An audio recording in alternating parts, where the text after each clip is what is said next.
கை விடுறா என்ன 5 மார்க் உனக்கு கொடுத்தனா இல்லையா இம்பார்ட்டன்ட் क्वेश्चन அத படிக்க வேண்டியதானா அத விட்டு நான் அங்கங்க சுத்திட்டு இருக்கா கை நீட்டா கை நீட்டுனா சார் வணக்கம் சார் வாங்க சார் கார்த்தியோடைய அப்பா சார் நானு ஓ கார்த்தியோட அப்பா நீங்க ஆமாங்க சார் அவன் ரொம்ப நல்லா படிக்கிற பையனா இல்ல டல் ஸ்டூடண்ட் தான் டல் ஸ்டூடெண்டா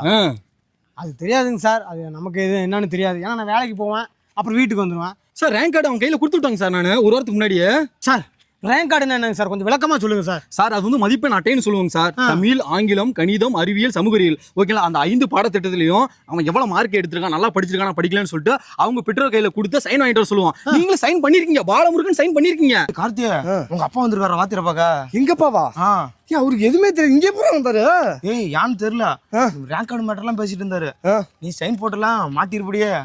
இந்த முட்டைக்கண வாத்தியார் தான் எல்லாத்தையும் சொன்னான்னு நினைக்கிறேன் முட்டைக்கன் வாத்தியாரா நான் போய் பாக்குறேன் எனக்கு ஒன்றும் புரியலைங்க சார் சார் எனக்கு ஒன்றும் புரியலைங்க சார் அவன் அந்த மாதிரி ஒரு மதிப்பீடு அட்டை என் கையில வந்து கொடுக்கலையே நான் கையெழுத்தும் போடவும் இல்லையே நீங்க தான் போட்டிருக்கீங்க அவ்வளவு தெளிவா இருக்குது இல்லை